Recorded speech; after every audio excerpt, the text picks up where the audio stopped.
The Baglietto DOM 133. What is it? And why should you be interested?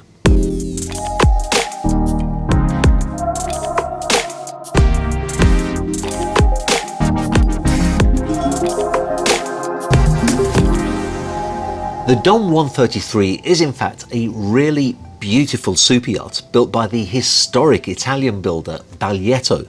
Now, I knew that a colleague of mine was working on selling a new construction DOM 133 to one of his clients, and so when he closed the contract, I of course, along with all of my colleagues, congratulated him on that sale. But what I didn't know is that at the same time, another colleague in the United States was also selling a new construction DOM 133 to his clients. And so it was that Northrop Johnson were able to announce the sale of two of those yachts on the same day. In that context, I thought it'd be really good to tell you, the viewers, a little bit about the shipyard and especially a little bit about the yacht. The La Spezia-based shipyard Baglietto has been dominating the press in recent months with consecutive launches and new build announcements, in large part due to the success of the Baglietto DOM 133 series. The first DOM 133, Runaway, was launched in 2020 by Baglietto in Avenza, but the concept has actually been around since 2018 with the CCN DOM 123. Now, her hull was in fact built at the Italian Carrara-based Cherry Cantieri Navali, that is CCN shipyard, in 2019. But early in 2020, the owning company of Baglietto and CCN set out to merge the two Italian shipyards under the Baglietto brand.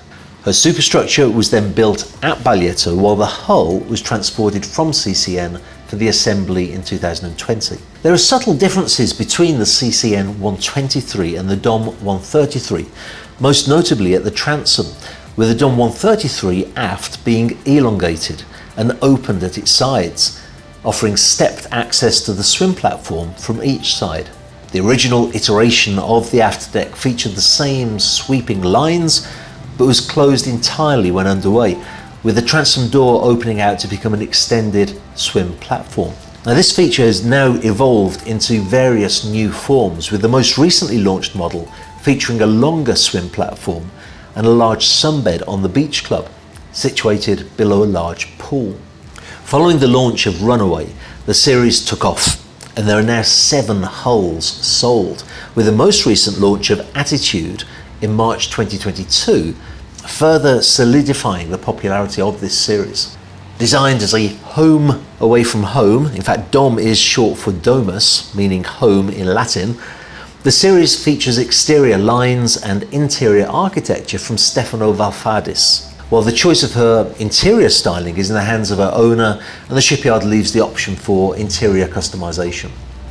DOM 133's 395 gross ton volume allows for an optimized interior design that provides seamless access between the indoor and the outdoor areas, as seen in the design for Attitude. On her main deck, she features a main saloon characterized by full height windows, which flow through to her aft deck. Outside, the DOM 133 has a 2-level beach club with a flush level pool. The series has been designed for transoceanic cruising, and thanks to a limited draft, she can also navigate shallow waters. She has a modern and distinctive exterior design and is generous in space both inside and outside on all of her decks. Performance-wise, the series sports twin Caterpillar C32 engines, and those will allow her to reach a maximum speed of about 17 knots.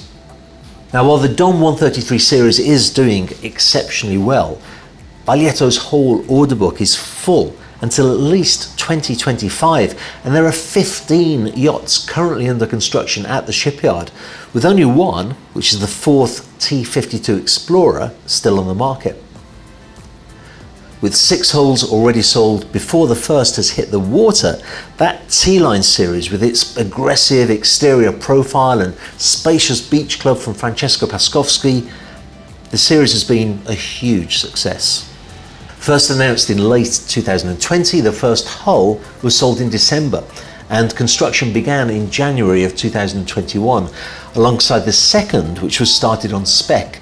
Now that first hull is now due to touch the water next year. Aside from the recent launch of the DOM 133 Attitude, the yard has been super active in recent weeks, with both a 42-metre Rush and the 38-metre Enterprise touching the water. Designed by Plana Design as a superfast planing aluminium hull, Rush features 3 engines alongside Voith linear jet central drives that will power her to top speeds of 28 knots. That's faster than almost all yachts in her sector. Enterprise, on the other hand, is a semi-custom design as part of the builder's V-Line series, created in close collaboration with her American owner and the designer Francesco Paskovsky. She features a straight bow and a tri-deck arrangement, echoing the popular style of recent pocket explorers. At least 2 of these awesome and very different new yachts will be premiering at the yacht shows this September, so we'll be keeping our eyes peeled for that.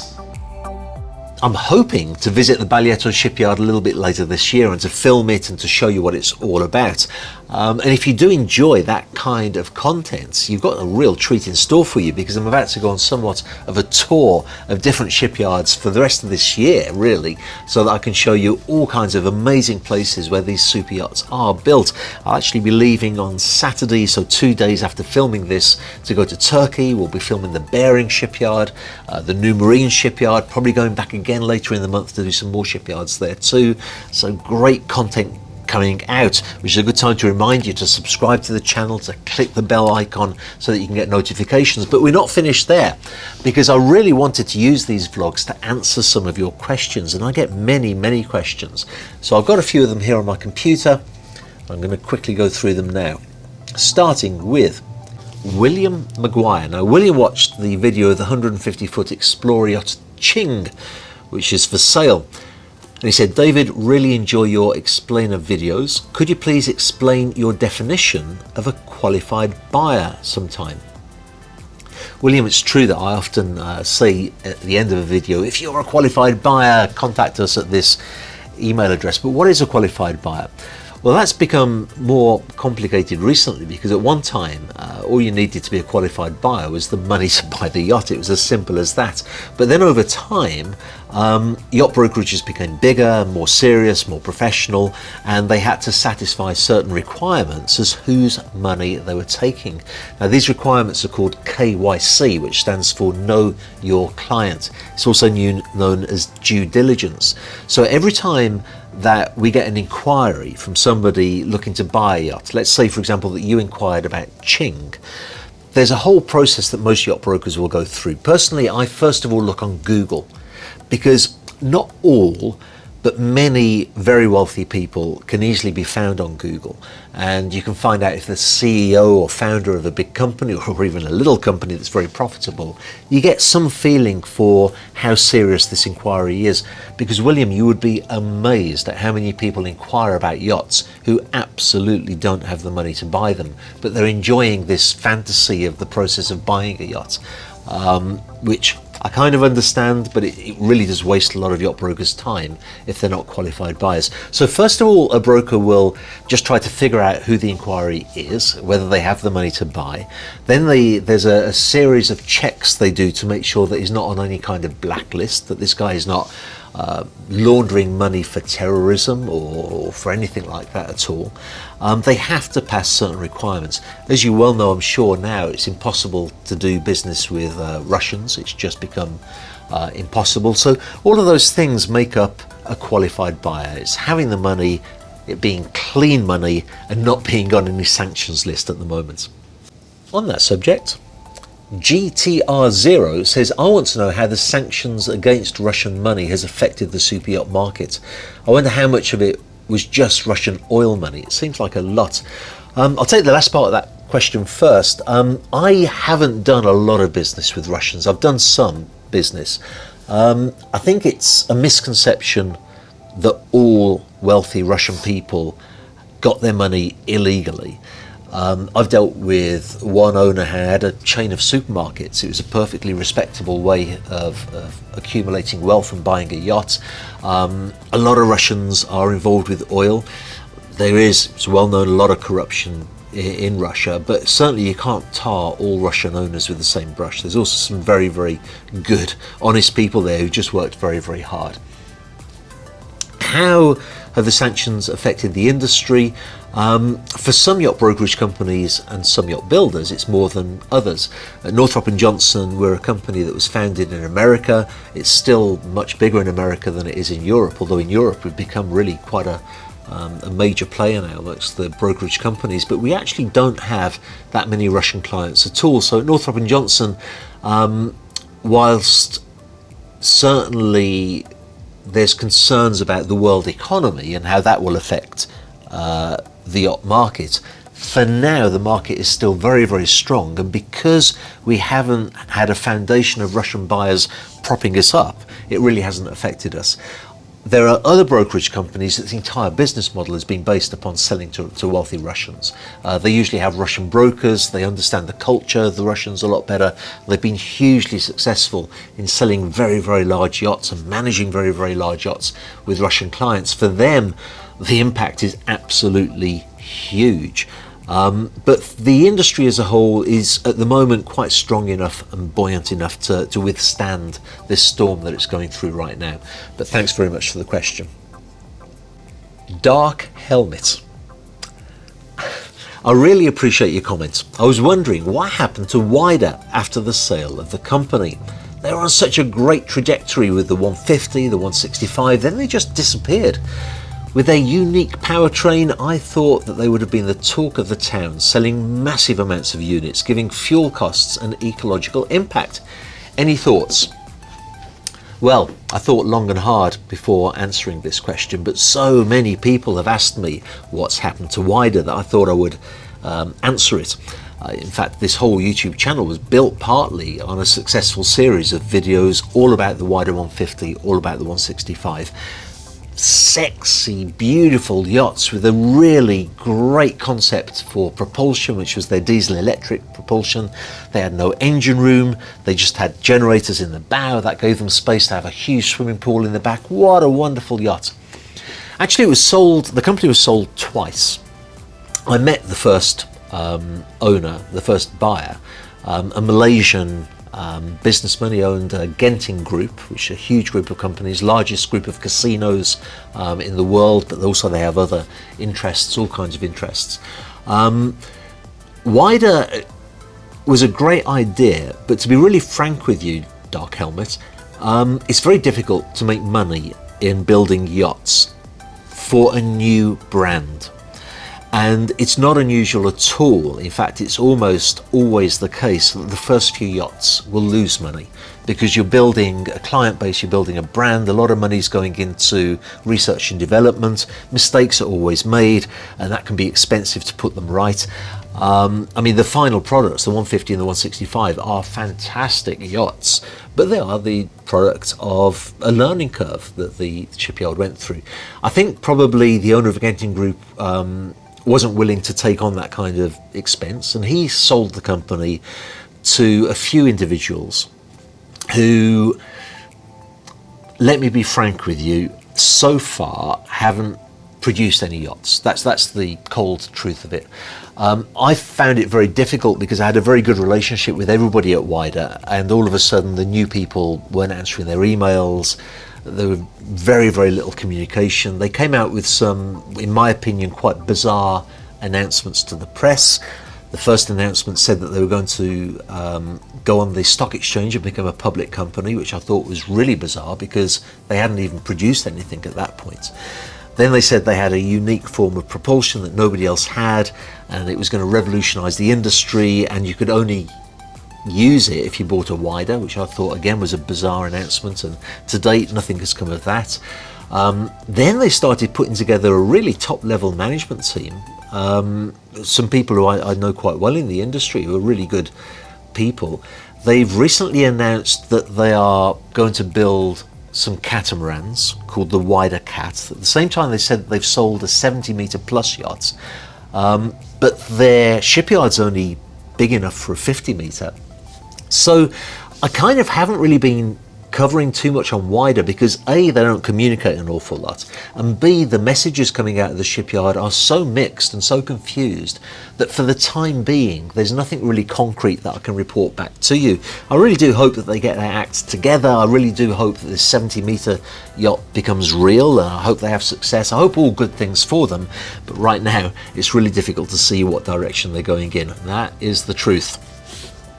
Robert Cavill, who watched again, a very old video called What Yacht Should You Buy? Robert Cavill says, actually, I'd welcome a report on builders who construct a poor quality product versus good quality builders. This would give some direction for clients to consider. I really wanted to answer this question because it's an important thing for me. I must be honest, I would quite like to critique some yacht builders. I think I could do it quite well. But that's not the purpose of this channel. This channel has always been about marketing yachts. I have a responsibility to yacht owners to do the best I can to market their yachts, and also to educate people a little bit about the yachting industry, and hopefully maybe even inspire people who want to become a part of this industry. I don't want to go off on a tangent where I then critique yachts. I think it would be bad for my business. It would be bad for the channel. It's not what I'll do. I think there's a real space on YouTube for somebody to do that, but that somebody's not me. Just on an aside to that, the decision that I made was, if I think a yacht builder is not good, or sometimes the people who build the yachts are just people I really don't want to do business with, I just don't talk about them. They just don't get mentioned on this channel. I should say, in the context of having just answered a question about Wider, Wider is not one of those people. I'd love to cover them. I mean, I think their product was fantastic. But there are other yacht builders, I just don't want to be dealing with them. They are not people I want to publicise, not people I want to deal with. So rather than critiquing, I just don't have anything to do with bad products. That said, there has been a couple of times when I've arrived at a yacht to film the yachts, not having seen it before, and it's shocking, really, truly shocking. And then I'm in a difficult position because my job is to promote and to market that yacht. So what I do is I'm just very, very upfront. I do the best I can to market the yacht, to make it look great on camera, but then when clients call for information, I have to be very honest with them. The worst thing that you can do is tell somebody that a yacht's in great condition, get them to fly from one country to another to see it, and then they discover that it's in dreadful condition. You have to be honest with clients. It has to be that way in yacht brokerage. Last question. Oh, again from Robert Cavill. Would you recommend using a yacht service when purchasing a new vessel? Yes, of course I would. I'd recommend using a yacht broker when buying a new vessel. There's lots of reasons for that. Generally speaking, a yacht broker, because they spend so much time in the industry, they may know of brands and products that you're not even aware exists, which offer very good price to quality ratio. Usually we have the inside track on what you can expect in terms of price.